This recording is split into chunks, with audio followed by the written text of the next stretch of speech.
तर नमस्कार विद्यार्थी मित्रांनो, स्वागत आहे आपलं अभिषेक कम्प्युटर एज्युकेशनवरती. तर बघा, आज या व्हिडिओमध्ये आपण सेशन नंबर 39 बघणार आहोत. त्यापूर्वी तुमच्या मित्रांनासुद्धा हा व्हिडिओ शेअर करा, जेणेकरून त्यांनासुद्धा इरा सोडवण्यात मदत होईल. आणि चॅनलवरती जर तुम्ही नवीन असाल तर सबस्क्राईब करून ठेवा अशाच प्रकारचे व्हिडिओसाठी. चला तर मग बघूया सेशन. तर यामधून जी टायपिंग प्रॅक्टिस आहे ती तुम्ही सॉल्व करून घ्या सिम्पली टाईप करून. आपण डायरेक्टली आता सेल्फ पाथ लर्निंग बघूया. ठीक आहे. तर बघा, यामध्ये 5 स्टेप दिलेले आहे त्यांनी. तर 5 स्टेप्स म्हणजेच 5 प्रश्न आहे आपल्याला. त्यातून पहिला प्रश्न आहे आपला, व्हाईट स्क्रीन ही स्लाइड साईज असते. तर बरोबर आहे याचं उत्तर. व्हाईट स्क्रीन हे स्लाइडची एक साईज असते मित्रांनो. नंतरचा प्रश्न बघा, व्हॅल्यूज मॅन्युअली एंटर करून तुम्ही शेपची साईज ॲडजस्ट करू शकता. तर बरोबर आहे. नंतर बघा, एकदा प्रेझेंटेशनमध्ये शेप बसवला की आपण त्याचा साईज बदलू शकत नाही. तर चूक आहे मित्रांनो. आपण साईज ॲडजस्ट करू शकतो त्याची, शेप्सची कशी सुद्धा. तर चूक होतं याचं. नंतरचा प्रश्न आहे आपला बघा, डॅश डॅश टॅब खाली तुम्ही स्लाइड थीम चेंज करू शकता. तर ते म्हणजेच डिझाईन टॅबमध्ये. ठीक आहे. आता शेवटचा प्रश्न आहे बघा, स्लाइडची साईज चेंज करायची असल्यास तुम्हाला डॅश डॅश टॅबवर डॅश डॅश ग्रुपवर क्लिक करावे लागेल. तर तसं करण्यासाठी आपल्याला डिझाईन टॅब आणि कस्टमाइज यावरती क्लिक करायला लागेल. तर इथं 3rd नंबरचा ऑप्शन आहे, क्लिक करा आणि सबमिट. तर बघा, यामध्ये आपण आता सेल्फ पाथ लर्निंग जे आहे ते इथे बघितलेली आहे. यानंतर आता डायरेक्ट आपण नॉलेज चेकवरती जाऊ. तर स्टार्ट करा. पहिला प्रश्न आहे बघा, तुमच्या पासपोर्ट अर्जाची प्रगती पाहण्यासाठी तुम्ही कुठल्या वेबसाईटला भेट दिली पाहिजे. तर ते म्हणजेच पासपोर्ट सेवा. ठीक आहे. तर यावरती जावे लागेल आपल्याला. नंतर आहे, तुमच्या अर्जाचे स्टेटस चेक करण्यासाठी तुम्हाला डॅश डॅश बटनावर क्लिक केले पाहिजे. तर ते म्हणजे ट्रॅक ॲप्लिकेशन स्टेटस 4थ्या नंबरचा. नंतर बघा, ॲप्लिकेशन ट्रॅकिंग पेजवर खालीलपैकी कोणती तपशील तुम्ही एंटर करणे आवश्यक असते. तर त्यासाठी मित्रांनो आपल्याला यामधून जन्मतारीख, फाईल नंबर आणि ॲप्लिकेशन टाईप तिन्हीसुद्धा एंटर करावे लागेल. त्यानंतर ॲप्लिकेशन बघता येईल. तर सेव्ह करूया याला. नंतर बघा, तुमचे पासपोर्ट स्टेटस चेक करण्यासाठी सर्च तपशील एंटर केल्यानंतर तुम्ही कोणते बटन क्लिक केले पाहिजे. तर तेच म्हणजेच ट्रॅक स्टेटस. ठीक आहे. 3rd नंबरचा लास्ट प्रश्न आहे आपला बघा, स्टेटस ट्रॅकर पेजवर खालीलपैकी कोणता तपशील उपलब्ध असते. तर ते म्हणजेच फाईल नंबर, नंतर इथं आडनाव आणि स्टेटस. तर तिन्हीसुद्धा असते. तर यावरती सेव्ह करूया. तर बघा, आपण इथं नॉलेज चेक सुद्धा आता बघितलेलं आहे. यानंतर आपण डू इट युअर सेल्फवरती जाऊ. तर इथं एंड करून घ्या मित्रांनो एक्झामला. तर डू इट युअर सेल्फवरती जा आणि इथं स्टार्ट एक्झाम. तर बघा, यातून आपला पहिला प्रश्न आहे, blank PowerPoint presentation open करण्यासाठी window start button, PowerPoint आणि ब्लँक प्रेझेंटेशन याचा वापर करा. तर स्टार्ट एक्झाम करूया. आता आपल्याला फक्त एक पॉवर पॉईंट प्रेझेंटेशन ओपन करायचं आहे, ते पण ब्लँक. तर ते करण्यासाठी बघा, इथं स्टार्ट बटनवर जावे लागेल आणि मी इथं पिन केलेलं आहे माझं पॉवर पॉईंट. किंवा तुम्ही डायरेक्टली सर्चसुद्धा करू शकता पॉवर पॉईंटला. ठीक आहे. किंवा तुम्ही असं स्क्रोल डाऊन करून यामधून इथं बघा, इथं पॉवर पॉईंट आहे आपला, तिथून सुद्धा तुम्ही घेऊ शकता. इथं मी पिन केलेलं आहे स्टार बटनमध्ये, म्हणून माझं पॉवर पॉईंट वरच आहे. यामधून एक ब्लँक प्रेझेंटेशन घ्या आणि ती प्रेझेंटेशन ओपन होऊन जाईल. नंतर आन्सर सबमिट करा. समोरचा प्रश्न आहे बघा, दिलेल्या प्रेझेंटेशनमध्ये बॅकग्राऊंड कलर ग्रीन ॲसियंट 6 लाईटर 80% करण्यासाठी डिझाईन टॅब, कस्टमाइज ग्रुप आणि फॉर्मॅट बॅकग्राऊंड याचा वापर करा. तर स्टार्ट करूया. आता आपल्याला बॅकग्राऊंड कलर जो आहे तो चेंज करायचा आहे स्लाईडचा. तर यामध्ये डिझाईन टॅबमध्ये जा मित्रांनो. त्यानंतर इथं बघा फॉर्मॅट बॅकग्राऊंड आहे. या फॉर्मॅट बॅकग्राऊंडवरती जायचं आहे आपल्याला.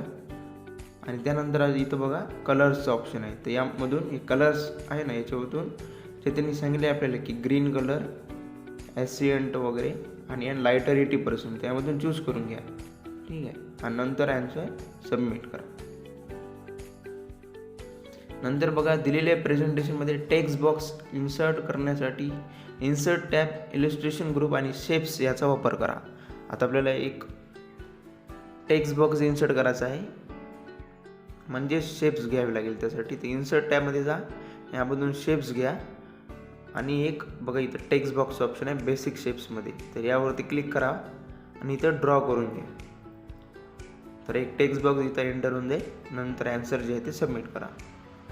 आता लास्ट सेकंड प्रश्न बघा आपला. दिलेल्या प्रेझेंटेशनमध्ये स्लाईड नंबर 2 मधील presenting you for you text select करा. त्याचे कॅरेक्टर स्पेसिंग लूज करण्यासाठी होम टॅब फॉन्ट ग्रुप याचा वापर करा. तर स्टार्ट एक्झाम करूया यामधून. आता आपल्याला जे प्रेझेंटिंग यू पासून असणाऱ्या फॉर यू पर्यंतचा जो पॅरेग्राफ आहे तो इथं चूज करायला लागेल. बघा इथं दिलेला आहे त्यांनी स्लाईड नंबर 3 मध्ये. तर आपण सिलेक्ट केलं. त्यानंतर इथं फॉन्ट ग्रुप आहे बघा, आणि फॉन्ट ग्रुपमधून त्याची जी अलाइनमेंट आहे बघा इथं लूज करा. ठीक आहे. यामधून लाईन स्पेसिक लूज करा त्याची. नंतर आन्सर सबमिट करा. नंतर बघा दिलेले प्रेझेंटेशन PDF म्हणून एक्सपोर्ट करण्यासाठी फाईल टॅब एक्सपोर्ट आणि क्रिएट PDF/XPS याचा वापर करा. आता मित्रांनो, आपण यापूर्वीसुद्धा हा प्रश्न सोडवलेला आहे. फक्त तेव्हा वर्ड फाईल आणि एक्सेल फाईल आपण PDF केली. यावेळेस प्रेझेंटेशन करायचं आहे. तर सेम तीच प्रोसेस आहे, वेगळं काही नाही आहे त्यामध्ये. फाईल टॅबमध्ये जा, इथं यामधून इथं एक्सपोर्ट करा आणि एक्सपोर्ट केल्यानंतर इथं क्रिएट PDF/XPS. तर सेम तीच प्रोसेस आहे. त्यानंतर इथं पब्लिशवरती क्लिक करा. आता ही जी प्रेझेंटेशन आहे ती PDF मध्ये होऊन जाईल आणि नंतर सबमिट करा. तर बघा इथं आपण डू इट युअरसेल्फ सुद्धा बघितलेलं आहे मित्रांनो. आता यानंतर आपण प्रोसेस फोलिओ बघून घेऊ. इथं हे कन्फर्म करून एंड करून घ्या एक्झामला आणि प्रोसेस फोलिओ स्टार्ट करूया.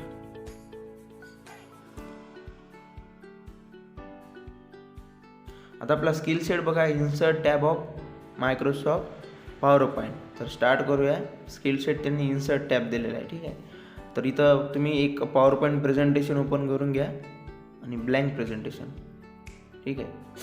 किंवा तुम्ही एक टेम्पलेटचं घेतलं तरी चालेल. यामधून इन्सर्ट टॅब जे आहे ते आपण आता ओपन केलेलं आहे. आता ही फाईल तुम्ही डेस्कटॉपवर सेशनच्या नावाने सेव्ह करा की सेशन नंबर 39 आहे म्हणून. नंतर ही फाईल आपल्याला अपलोड करता येईल असाइनमेंट म्हणून. ठीक आहे.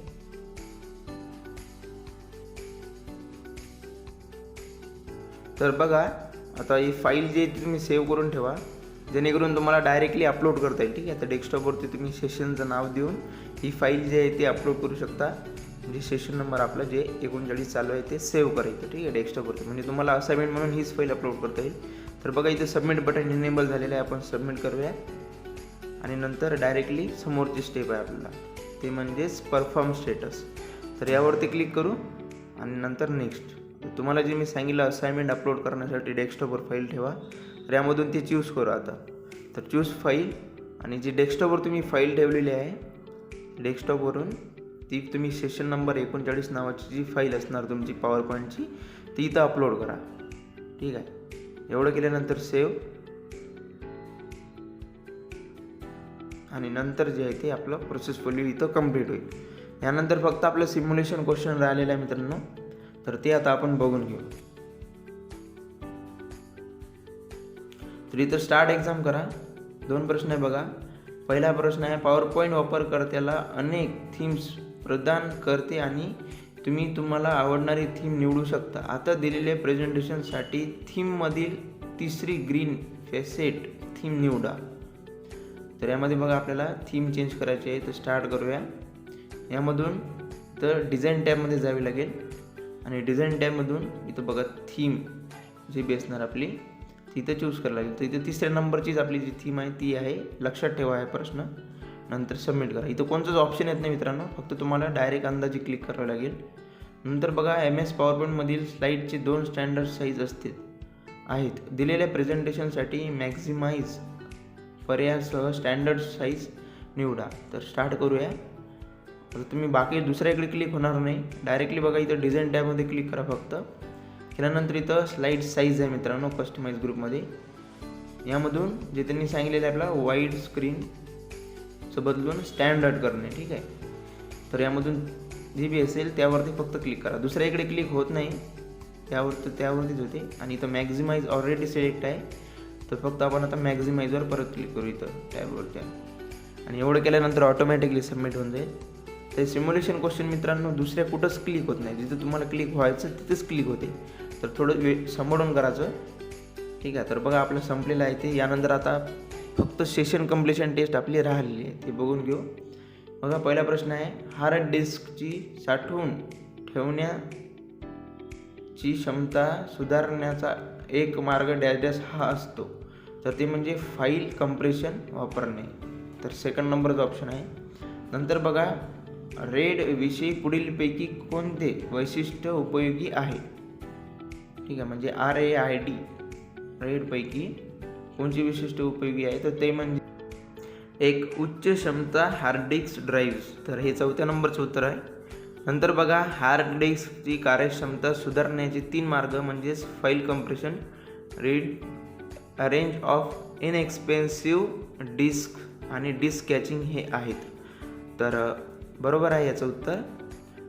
करूया सबमिट. समोरचा प्रश्न लास्ट प्रश्न आपला बघा, हार्ड डिस्कची कार्यक्षमता सुधारण्याचे 3 मार्ग मध्ये डॅश डॅशचा समावेश आहे. तर त्यामध्येच आपण जस्ट हे प्रश्न बघितला होता, तर ते म्हणजे डिस्क कॅचिंग, तर RAID आणि फाईल कम्प्रेशन. तर इथं सबमिट करूया आणि एंड करून घेऊ एक्झामला. तर बघा मित्रांनो अशाच प्रकारे आपण इथं सेशन नंबर 39 बघितलेला आहे. अशाच प्रकारच्या व्हिडिओसाठी चॅनलला सबस्क्राईब करा, तुमच्या मित्रांसोबत हा व्हिडिओ करा, जेणेकरून शेअर करा, जेणेकरून त्यांनासुद्धा मदत होईल इरा सोडवण्यामध्ये. तर भेटूया समोरच्या व्हिडिओजमध्ये. तोपर्यंत take care and have a nice day. Bye.